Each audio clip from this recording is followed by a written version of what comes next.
So ito yung sunod, mga kababayan. Nako po, ano nga ba ito? Mga kababayan, yung sunod natin. Ito na. Mga kababayan, kung naalala ninyo, itong si Binoy, no? Itong si Binoy at saka itong si tawag dito, Bongo ay simula nung pinangalanan, no? Simula nung pinangalanan mga kababayan ni Bunuan na kasali sila sa listahan na ipinasa ni Bernardo, hindi nakakatulog, no? Hindi sila nakakatulog mga kababayan. Bukod sa hindi nakakatulog, nagsalita na. Mga kababayan. Nagsalita na itong si Robin Padilla at si Bongo. Ito, mga kababayan, pakinggan natin. Hindi Mariing pinabulaanan ni dating Senate President Juan Miguel Mig Zubiri na may kontrol o discretion siya noon sa kung magkano ang pwedeng ibigay na pondo sa isang senador para sa kani-kanilang proyekto. Tugon ito ng mambabatas sa pahayag ni dating Public Works and Highway Secretary Manuel Bonoan na may kinalaman umano siya sa tinatawag na Leadership Fund na ayon kay Bonoan ay maaaring i-avail ng mga senador sa DPWH para sa listahan ng kanilang proyekto. I never handled project lists.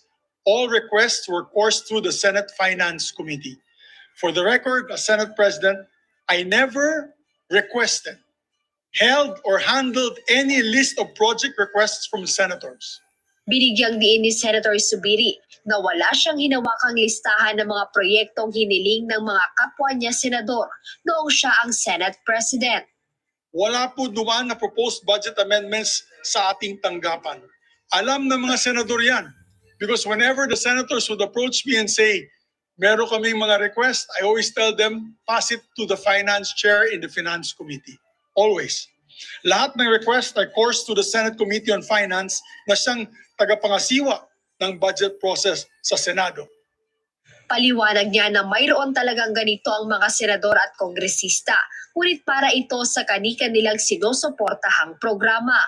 Almost all legislators, and I want to put this out, almost all legislators, except maybe for Senator Ping Lacson and a few, from senators to members of the House of Representatives, kita nyo ha, almost lahat ng senador nakatanggap ng 500 million na tawag dito leadership funds dito sa Senado, except Senator Lacson. Grabe. Dito pa lang nga mga kababayan, si Lacson talaga, makikita mo talaga ditong, siyempre mahirap na din. Yeah? Mahirap na din mga kababayan, except Senator Lacson. So si Lacson, makikita mo talagang hindi tumanggap. Kaya kapag ito'y magbulgar, talagang sasabit ka talaga. Ang sa totoo lang, ito si Lacson ang mahirap na kalaban na kapag binulgar ka, wala kang mabubutas. Alam ni Lacson, sa totoo lang mga kababayan, sana may mga pulis, no? Sana may mga politiko na katulad kay Lacson ba na may paninindigan. Alam mo na pulis ka, alam mo ang batas, alam mo ang mangyayari sa iyo kung gagawin mo 'yan, at alam mo, 'di ba? Alam mo na pag sumalo ka, tumanggap ka niyan, baka darating ang panahon na madadawit ka at sasabit ka. Kaya tingnan niyo si Lacson. So ito, mga kababayan, ito na si Bongo at si Robin. Dumipensa ang mga senador na binanggit ni dating DPWH Secretary Manuel Bonoan sa kanyang pagtestigo sa kasong malversation laban kay dating Senador Bong Revilla. Sabi ng dating kalihim, nakatanggap umano ng leadership fund na hanggang 1 bilyong piso ang mga senador noong 19th Congress. May unang balita si Maki Pulido. Leadership Fund, kung tawagin ni dating Department of Public Works and Highways o DPWH Secretary Manuel Bonoan, ang alokasyon sa budget na inilaan sa mga senador ng 19th Congress. Pagtestigo niya sa malversation case laban kay dating Senador Bong Revilla sa Sandigan Bayan, sinabi niyang may tig 24 billion pesos ang inilaang pondo para dito sa 2024 at 2025 DPWH budget. Hindi bababa sa kalahating bilyong piso kada senador, 1 bilyong piso kung chairman ng komite o may Senate leadership position. Naku! Si Senador Mig Zubiri na nooy Senate President ang may discretion umano sa hatian. Pero tugon ni Zubiri, ni minsan hindi siya nag-request o humawak ng anumang listahan ng project request ng mga senador. Lahat umano ng request ay idinaan sa Senate Committee on Finance na tagapangasiwa ng budget process sa Senado. As long as it is no corruption, it is transparent and requested by the agency, I don't see anything wrong, Mr. President. So again, I reiterate that there's nothing wrong with institutional amendments for as long as projects are properly implemented, Mm. that they are neither ghost projects nor substandard. O, di ba? Walang problema sa leadership fund na 500 to 1 billion per senator. Depende kung meron kang committee hinahawakan. Oo, kasi kung may hinahawakan ka, may rule ka sa Senado, 1 billion sa'yo. Pag wala kang committee, hindi ka miyembro, 500 million lang.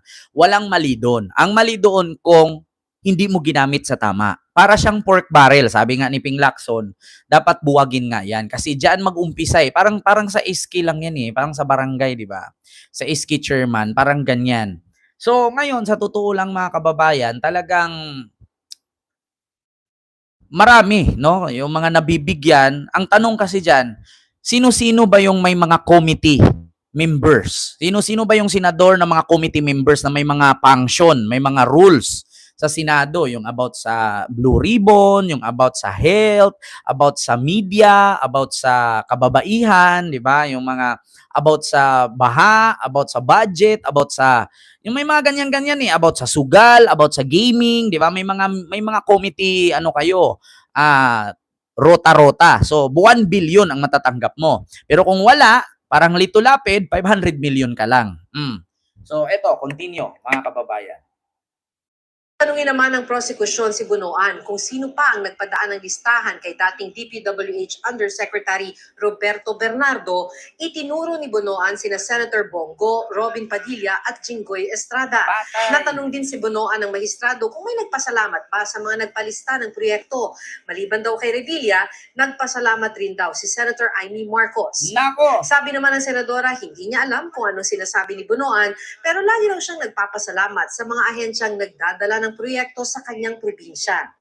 Dalawa pang senador ang itinuturong nagsumite ng listahan ng mga proyekto sa DPWH noong 2025. Balita mula naman sa Sandigan Bayan, hatid ni Radyo Patrol, Zeus Legaspi. Zeus. Liza, Jeff, sa pagtestigo niya sa malversation trial ni dating Senador Bong Revilla Jr. sa Sandigan Bayan 3rd Division, sinabi ni dating Public Works Secretary Manuel Bunoan na nagsumite rin ng listahan ng priority projects sa kanyang ahensya, sina Senador Bongo at Senador Robin Padilla. Patay. Yan ay bukod pa sina dating Senador Bong Revilla Jr. at Senador Jinggoy Estrada. Ayon kay Bunoan, nakarating sa kanya listahan ng proyektong isinusulong ni na Senador Go at Padilla sa pamamagitan ng dating DPWH Undersecretary Roberto Bernardo. Maraming salamat po, Ginoong Pangulo, sa ating Ayan mga kababayan, hindi makatulog si Robin, hindi makatulog si Bongo dahil naidawit ang kanilang pangalan ni Bunuan. Eto, pakinggan natin. mayorya. Sana lang po sa susunod, pag kami nagsulat ng ganyan, ituloy-tuloy nyo naman kasi nabanggit kami pero hindi nabanggit na FLR yon for later release. Ayan na tayo, Robin. Ayan, naghuhugas kamay na naman.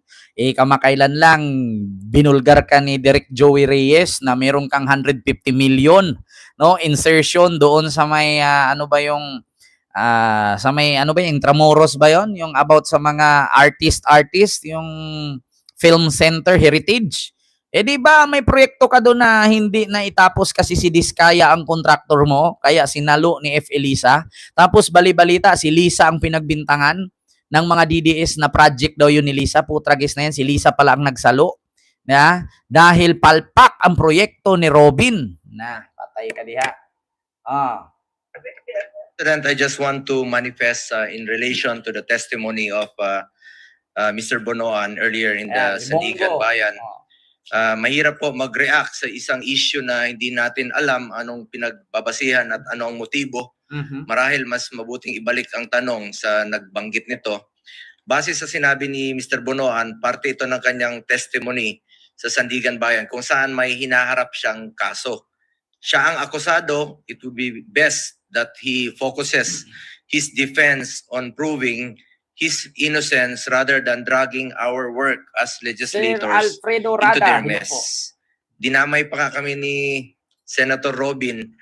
Una sa lahat, kung may ipinasang listahan ng isang undersecretary niya sa kanya ng mga proyektong galing daw sa opisina ng isang senador, anong listahan ba ang tinutukoy niya? Dahil sigurado po ako na wala na Bongo, hindi ka naman siguro nabingi. Listahan ng proyekto. Kakasabi lang, di ba? Nagsumiti kayo ng listahan ng project sa DPWH. Anong listahan ba ng malasakit yun? Listahan ba ng mga pasyente yun? Kakasabi lang, di ba? Listahan ng proyekto. tayong ipinasang listahan kay Yusek Bernardo. Gayunpaman, kaysa lagyan agad ng malisya, natural naman na magkaroon ng koordinasyon at komunikasyon ang legislatura at ehekutibo, lalo na sa pagdating ng pagbantay ng tamang implementasyon ng mga proyekto. Halimbawa, simula nang naging senador ako, madalas ko pong kinakalampag ang mga departamento kapag may hinaing, request o report na nakakarating sa aking opisina, lalo na sa malalayong lugar na hindi pa tapos yung proyekto, kailangan ng mga completion, mas bibigyan sana natin ng prioridad ito to make it operational at magamit po ng ating mga kababayan. Kasama na dyan ang mga nagpa-follow up ng mga proyektong pang local development na hindi na-actionan at na-implementa ng maayos. O, so saan yan, Bongo? Anong proyekto yung may nagreklamo sa'yo at naresolba mo? Yun ngang malasakit center mo, apakatagal ni. Yung ibang malasakit center, hindi nga naitayo. Sino kaya yung nagreklamo kay Bongo at naresolba niya na may mga nagreklamo daw, na hindi natapos, yung mga proyekto, yung mga... saan? Wala nga kami, pagdating nga sa flood control, tahimik ka nga eh. Pagdating nga dito sa impeachment, hindi ka nga nagsasalita. Diba? Yes, ko, Bongo. Nawala nga yung kaso ni Trillanes. Parte ng mandato ng senador bilang representanteng pang-nasyonal, yan naman po ang ating trabaho, na tugunan kaagad ito at maparating sa tamang ahensya. At hanggang ngayon, marami pa rin pumipila sa aming opisina hanggang ngayon na humingi ng tulong, hindi pa nila nagagamit ito. Bakit hindi mo sinolusyonan? Wala man kaming nabalitaan kung sino yung nagreklamo at may na-aksyonan ka. Parang wala naman, Bongo. Kakaiba yata yan. Di ba? Dami mong time, magmotor-motor, kakain ng quick-quick at balot. Kailangan tapusin, kailangan mapondohan. Sir, unahin nyo naman yung lugar namin, 4th class municipalities kami, tulungan nyo kami. Hanggang ngayon po, lalong-lalo na po ako, ang hirap po ng buhay ko dahil naging parte po ako ng previous administration. Kailangan ko ng soft landing na mapaintindi sa kanila na hindi ko na po matutulungan gaya ng ginagawa natin ng mga nakaraang taon, nung 6 years po na sa previous administration ni Pangulong Duterte.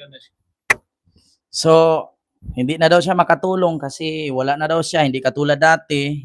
Kadalasan naman sa mga nireklamo sa'yo siguro, parang project naman yata ni Digong yan, na puro palpak. Di ba? So, yun lang ang sagot, hindi matulungan kasi hindi katulad noon. Kasi wala na daw siya sigurong power, no? Nako, patay tayo dyan. So, yun lang po mga kababayan, no? Yung ating reaksyon sa mga oras na ito.